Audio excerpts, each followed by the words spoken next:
असतो मा सद्गमय तमसो मा ज्योतिर्गमय मृत्योर्मा अमृतंगमय।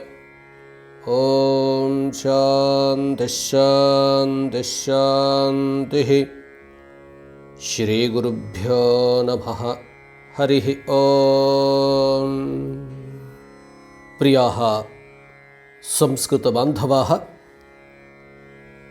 वेदाध्ययनन्तु गुरुमुखादेव अत्र लवलेशतोपि संशयः नास्ति। ये श्रद्धालवः वेदज्ञं सद्गुरुम् उपाश्रित्य कृष्णयजुर्वेदीय उच्चारणक्रमम् अनुसरन्तः वेदाध्ययनं कुर्वन्तः सन्ति, अथवा वेदाध्ययन मार्गे गन्तुकामाः सन्ति, तेषाम् आनुकूल्याय क्रियमाणमस्ति इदं कार्यं। वेदाध्ययनार्थं ये विचाराः अवश्यं स्मर्तव्याः ज्ञातव्याः च भवन्ति, तान् आधारीकृत्य इदं निर्मितमस्ति। उदात्तादिस्वराभ्यासम् अत्र कुर्मः। सावधानं वदत। वेदाध्ययनस्य आरम्भे अस्माभिः उदात्तानुदात्तस्वरितानां परिचयः प्राप्तव्यः अस्ति। तदर्थम् अत्र कश्चन प्रयासः। ॐ इति भवन्तः यां श्रुतिं स्वीकुर्वन्ति तां श्रुतिं वयम् उदात्तः इति स्वीकृत्य तदनुसृत्य अनुदात्तस्वरितभेदान् जानीमः। अ अ अ क्रमशः उदात्तः अनुदात्तः स्वरितः एवं भवन्ति। पश्यन्तु। अ अ अ आ आ आ आ आ इ इ इ ई ई ई ई ई ओ ओ ओ ओ ओ ओ ओ ओ र र र लृ लृ लृ ए ए ए ए ए ओ ओ ओ ओ ओ ऐ ऐ ऐ ऐ ई औ औ औ औ ओ। एवं भवन्तः अपि दृष्ट्वा श्रुत्वा अभ्यासं कुर्वन्तु। एतादृशाः नैके स्वराः सम्भवन्ति इतोपि। तदपि अग्रे वयं पश्यामः। इदानीं कानिचन पदानि स्वीकृत्य वयम् अभ्यासं कुर्मः। अत्र प्रथमपङ्क्तौ प्रथमाक्षरस्य अनुदात्तस्वरः अस्ति चेत् कथं भवति इति उदाहरणानि सन्ति। एतानि उदाहरणानि अथवा पदानि भिन्नभिन्नवेदमन्त्रेषु आगच्छन्ति। तानि पदानि स्वीकृत्य एव अहम् अत्र दर्शयन् अस्मि। ॐ भद्रं शिष्यं नित्यं स्वस्ति विद्यान् असौ। अत्र सर्वत्र प्रथमाक्षरम् अनुदात्तस्वरयुक्तमस्ति। इदानीम् अग्रिमपङ्क्तौ वयं पश्यामः। द्वितीयाक्षरम् अनुदात्तस्वरयुक्तमस्ति। ब्रह्मासि प्रत्येति योधीते पराता स्थायोनां रुद्राय। अग्रिमपङ्क्तौ पश्यन्तु।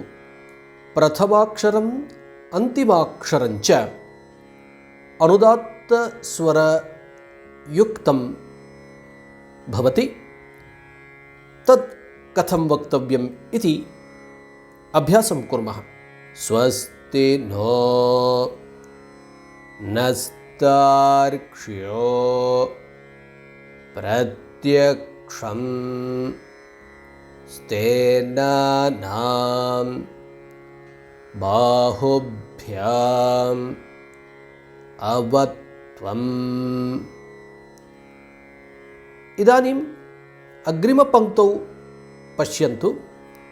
युगपत् बहूनाम् अक्षराणाम् अधः अनुदात्तचिह्नं भवति चेत् कथं तेषां पदानाम् उच्चारणं भवेत् इति। आरण्यान् एकदन्तम् अहोरात्रे सहस्राक्षः नारायणादेव शासनान् शने द्यावापृथिव्यौ। अग्रिमपङ्क्तौ पश्यन्तु। आरम्भे बहूनि अनुदात्तस्वरचिह्नयुक्तानि अक्षराणि सन्ति। मध्ये उदात्तस्वरयुक्तम् अक्षरं भवति। अन्ते पुनः अनुदात्तस्वरचिह्नयुक्तम् अक्षरं भवति। एतादृशस्य पदस्य उच्चारणं कथं भवेत् इति पश्यन्तु। ओषधिवनस्पतिभ्यः रक्षोदेवजनेभ्यः। अग्रे पश्यामः। स्वरितचिह्नं यदि प्रथमाक्षरस्य एव भवति तत्र कथम् उच्चारणं भवेत् इति अत्र प्रथमपङ्क्तौ दत्तानि सन्ति उदाहरणानि। ऋतम् एवं मोहात् हुवेम जिगातु अजायत अकल्पयन्। इदानीं द्वितीयपङ्क्तौ पश्यन्तु। द्वितीयाक्षरस्य उपरि यदि स्वरितचिह्नितम् अस्ति तादृशस्य पदस्य उच्चारणं कथं भवेत् इति अत्र उदाहरणानि सन्ति। कर्णेभिः व्यशेम कर्तासि ध्यायन्ति सोमाय तत्त्वमसि। इदानीम् अग्रिमपङ्क्तौ अन्तिमाक्षरस्य उपरि स्वरितचिह्नितम् अस्ति। तादृशं पदं कथम् उच्चारयेत् इति अभ्यासं कुर्मः। यदायुः खल्विदं यत्पतन्तं तदिन्द्रेण यदयातं विज्योतिष। इदानीम् अनुदात्त उदात्त स्वरित इति चिह्नितम् उदाहरणं यत्र भवति तत्र कथम् उच्चारयेत् इति पश्यामः। वीर्याय च व्युक्तकेशाय। अग्रिमपङ्क्तौ पश्यन्तु। आरम्भे अनुदात्तचिह्नितमक्षरमस्ति, अनन्तरम् उदात्तचिह्नितमक्षरं, ततश्च स्वरितचिह्नितम् अक्षरम्। एवं क्रमः अस्ति चेत् कथम् उच्चारयेत् इति पश्यामः। स्वस्ति नो गणपतये देवा अवन्तु ऋतस्य दुर्गः विश्वरूपः। इदानीं प्रथमाक्षरे स्वरितम् अस्ति, द्वितीयाक्षरे अनुदात्तम् अस्ति।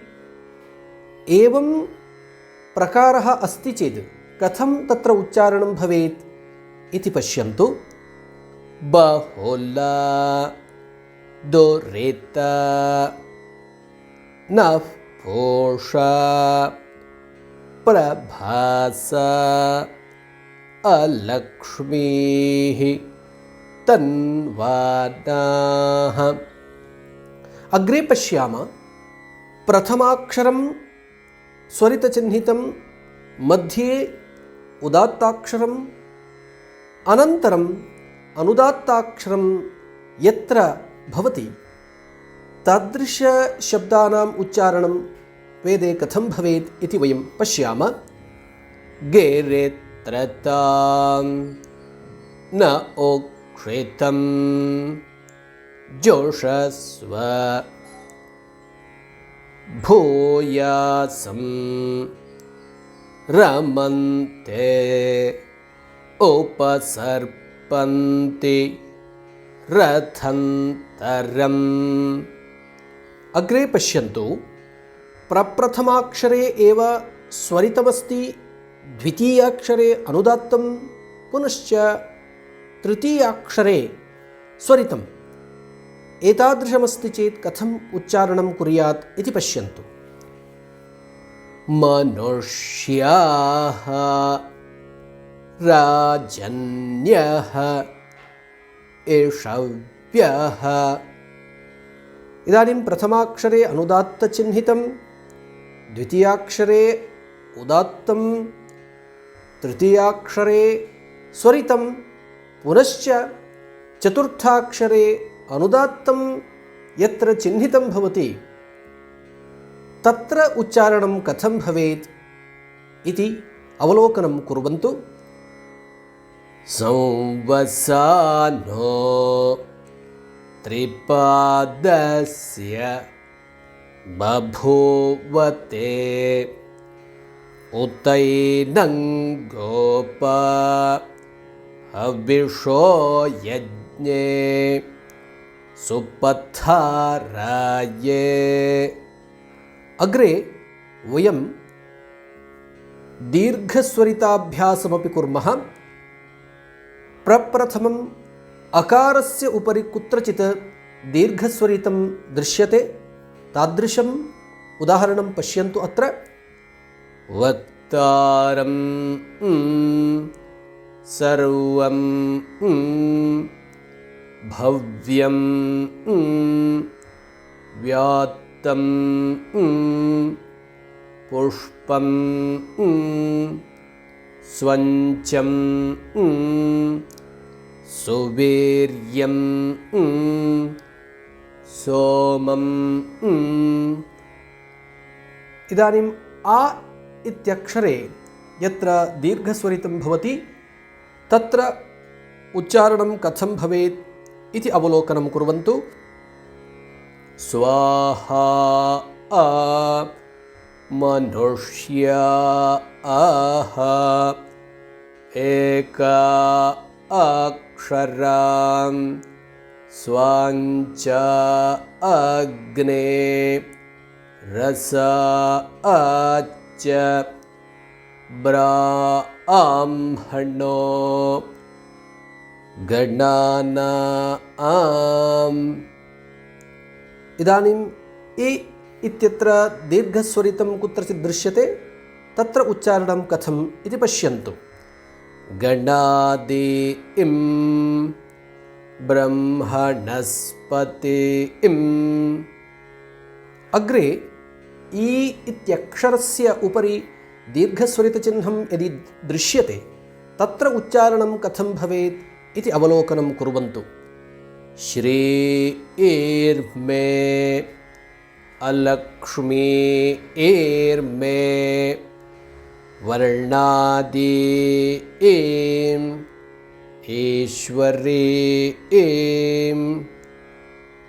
अग्नि एध्रञ्च दैवी स्वस्ति।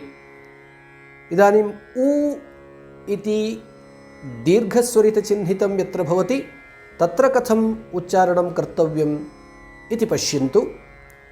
पूर्वरूपं सोक्तवाचः तत्सूर्य महद्भूतम् अकूत्य द्विपदे इदानीम् ए इत्यक्षरस्योपरि दीर्घस्वरितचिह्नितं यत्र भवति तत्र कथम् उच्चारणं कर्तव्यम् इति शृण्वन्तु। द्विपदे विश्वे अर्धेन्दुलसितं यदास्ते मनुष्येभ्यः मेढुषे सर्वेभ्यः। अग्रे ओकारस्योपरि दीर्घस्वरितचिह्नितं यत्र भवति तत्र उच्चारणं कथं भवेत् इति पश्यामः।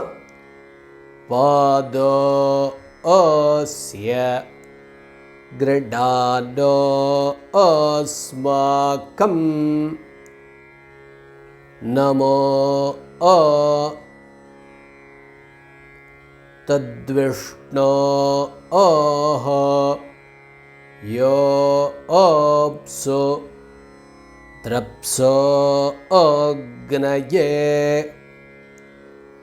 इदानीम् ऐ इत्यक्षरस्य उपरि दीर्घस्वरितचिह्नितं यत्र भवति तत्र उच्चारणं विशिष्टरूपेण एवं भवेत्। अत्र अवलोकयन्तु। वै श्रवणो सिमस्मै वै ईश्वनराः पुष्ट्यै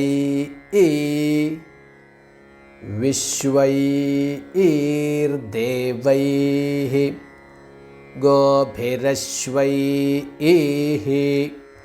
यदि औकारस्य उपरि दीर्घस्वरितं चिह्नितं भवति तत्र कथम् उच्चारणं भवेत् इति पश्यामः। पत्न्यौ पौर्णमासी अभिद्यौ एवं भिन्नभिन्नस्थानेषु कृष्णयजुर्वेदीयस्वरसञ्चारक्रममनुसृत्य कथं तत्र उच्चारणक्रमः अस्ति इति भवद्भिः वेदज्ञं गुरुम् आश्रित्यैव ज्ञातव्यं भवति। यतः गुरुपरम्परा या अस्ति सा अत्यन्तमहत्त्वपूर्णा अस्ति। गुरोः वाक्यमेव सर्वथा स्वीकर्तव्यं भवति। षट्कर्मनिरताः ये आचार्याः भवन्ति, वेदज्ञाः भवन्ति, तेषां वचनमेव परमप्रमाणं भवति, न तु पुस्तकादयः अन्ये विचाराः। ये वेदज्ञाः वेदाध्यापने सदा निरताः सन्ति तेषां वचनमनुसृत्य एव भवद्भिः स्वरनिर्णयः कर्तव्यः भवति, अन्यथा अपचाराय भवति। अयं विचारः सर्वैः सदा स्मर्तव्यः भवति। ये अध्ययनरताः सन्ति, अध्ययनशीलाः भवन्ति, तेषाम् उपयोगाय कार्यमिदं क्रियते। धन्यवादः। शुभमस्तु।